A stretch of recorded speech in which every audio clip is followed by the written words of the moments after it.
Como se sabe, el Polo Democrático Alternativo no está representado en estas comisiones, entonces vengo aquí pues a fijar muy brevemente cuál es la posición del Polo frente a este proyecto de reforma. Repetir una cosa que ya dije, el trámite que se está haciendo es irreglamentario. Se está violando el artículo 7º de la Ley 819 del 2003. Pero me parece más grave señalar que es inconveniente. Es que cómo se puede discutir con seriedad si el gobierno nacional, el ministro de Hacienda, no nos informa a todos cuál es el impacto en plata de cada una de las normas que se están proponiendo. Y no solo en el 2019, en el 2020, en el 2019, por ejemplo, no hay disminución de impuestos a las grandes empresas. Y digo a las grandes empresas que son las que a mí me perturban, porque si es a las pequeñas y medianas no pasa nada.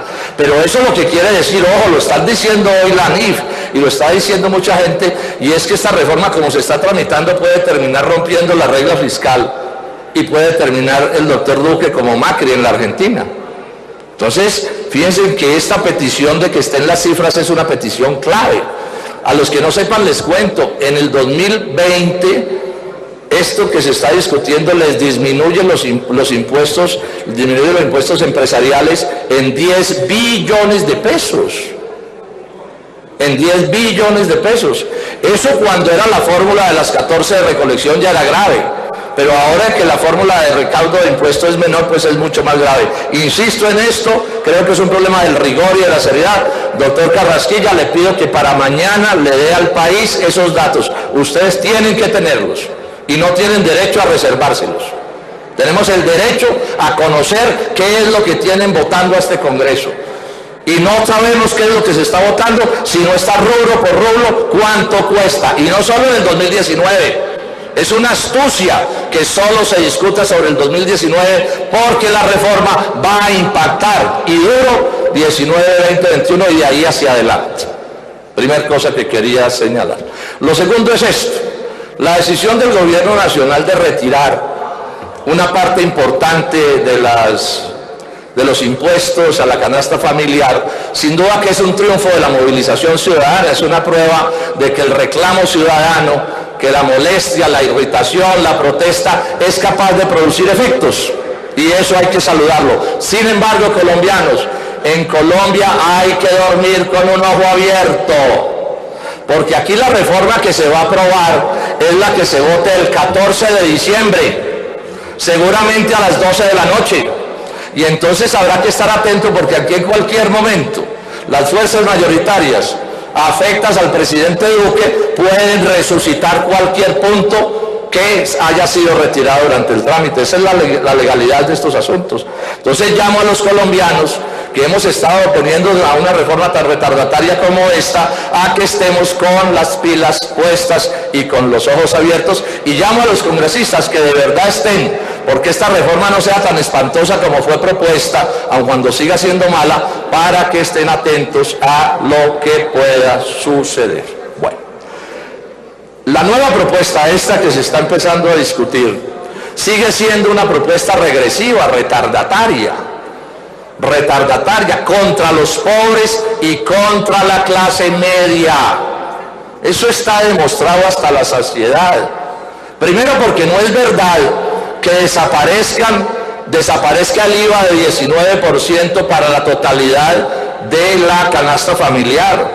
Si no se grabara nada de nuevo con la canasta familiar, les cuento que la canasta familiar hoy está grabada en un 53%.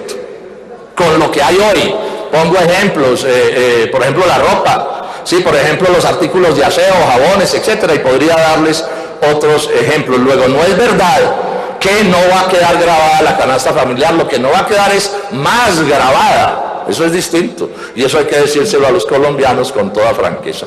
Pero además introducen nuevos artículos de canasta familiar, o por lo menos de consumo popular, porque aquí tampoco es el problema del tecnicismo de canasta o no. Por ejemplo, gaseosas y cervezas, que son artículos de consumo popular, por supuesto, van a pagar 1.336 billones nuevos, además de los que estaban pagando. Estoy hablando del 2019, en los años siguientes va a ser más. Las motocicletas de menos de 200 centímetros cúbicos, perdón, Gaseosa, cerveza más motos, 1.36. Las motocicletas de menos de 200 centímetros cúbicos, que son de pobres recontra pobres. Yo supongo que ningún congresista anda en moto de menos de 200 centímetros cúbicos, ¿o sí? Estoy convencido que no. ¿Sí? Entonces, esto también es una cosa que es contra los pobres y contra la clase media. Y aquí siento mi protesta. Aquí hay unos que estamos hasta la coronilla de que se la hayan montado como se la han montado a la clase media en este país, en esta reforma tributaria, en la anterior y en la anterior. Entonces aquí se inventaron la falacia de que la clase media son los ricos de Colombia. Y cuando uno mira qué clasifican como clase media, empiezan a contarlos casi que desde más arriba del salario mínimo o un poco más de 2 salarios mínimos. Y esta reforma tributaria los golpea en renta de distintas maneras. Por el tiempo no puedo detallarles, pero todos sabemos que es así. Y eso va a costar, no solo por clase media, porque ahí pueden ir personas más adineradas, va a costar 1.9 billones de pesos. O sea que estamos hablando de que en fórmulas regresivas esta reforma tributaria, con cada vuelo de pájaro, aumenta los impuestos de los pobres y de la clase media en 3.26 billones de pesos. Billones de pesos. Y si van a recaudar 7, ese es el 50%. Y si, ojo con esto, porque en Colombia se dice mentira, no, es que aquí solo pagan impuestos los superpoderosos. Paga. No resiste análisis, les doy este dato. El 52% de los impuestos que se pagan en Colombia, de la totalidad, son indirectos, los impuestos nacionales. Estoy diciendo, son indirectos, y el indirecto es un impuesto por definición regresivo. IVA, peajes, y sobretasas a las gasolinas, aranceles, 4 por 1000, etcétera. Todos esos son impuestos contra los pobres y las clases medias. Y es la realidad del recaudo hoy, antes de esto. Todo el mundo lo dice. Colombia tiene uno de los sistemas tributarios más regresivos del mundo. Y esta reforma tributaria va a empeorar ese sistema tributario que, repito, es uno de los más regresivos del mundo. Porque, insisto, el propósito principal de la reforma no es que haya plata para salud y educación. Eso puede ser en parte cierto en lo que tiene que ver con el 2019, pero después es para poderles rebajar los impuestos a las grandes empresas. Y enfatizo, a las grandes empresas, porque si es a las pequeñas y medianas yo no tengo inconveniente. Pero estoy poniendo un ejemplo. El señor Carlos Slim, el 7º tipo más rico del mundo, tiene una empresa descomunal aquí, un monopolio que abusa y hace lo que se le da la gana.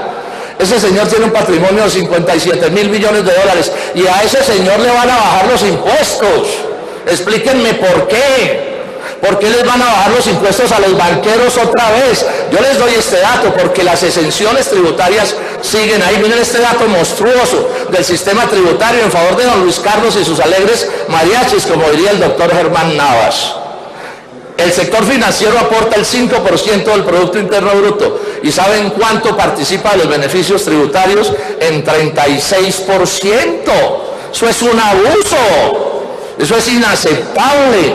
Y eso no lo corrige esta reforma tributaria. Otra, el doctor Santos, en su reforma, el impuesto de herencias, y me refiero a las herencias de los superricos, que estaba en 33%, se lo bajó al 10%. ¿Sabe cuánto vale el impuesto de herencias en Japón? 55%. Es un impuesto de signo clarísimamente democrático, que apunta a ser un capitalismo menos concentrado en manos de unos cuantos que desde que nacen se quedaron con todos. Y esta reforma tributaria tampoco modifica eso. Es que es parte del problema. La reforma tributaria es retardataria por lo que hace y por lo que no hace, congresistas. Por lo que hace y por lo que no hace. Va también en IVA. Otros puntos, por ejemplo, la trilla de café, arroz y demás granos. ¿Por qué van a gravar la trilla? Eso es una manera de gravar la canasta familiar. Eso debe ser retirado del proyecto. Eso debe ser retirado del proyecto. Baja el umbral, mediante el cual, o el umbral que hace que los restaurantes tengan que cobrar impuesto al consumo. Lo bajan del 11 millones de pesos de ventas al mes a 7 millones, en números redondos. ¿Esto qué es lo que quiere decir? Que le van a aumentar los impuestos al corrientazo, porque es evidente que esos montos están esclavándose a restaurantes de pobres y por ahí de oficinistas y de gente sencilla que hoy ya están grabados. Entonces yo enfatizo en una idea que es la idea del pueblo y de mucha gente en Colombia. Esta reforma tributaria debe ser retirada. No es la reforma tributaria que necesita este país. Un minuto para que termine el senador Robledo. Diciendo que por estas razones y otras muchas que pudiera dar, si el tiempo no fuera tan breve, esta reforma tributaria lo que hay que hacer es hundirla. Y llamo por último a los colombianos a dormir con un ojo abierto, porque esta reforma puede regresar a la monstruosidad que era hasta hace 15 días en las últimas votaciones del 12 o 13 o 14 de diciembre. Muchas gracias, señor presidente.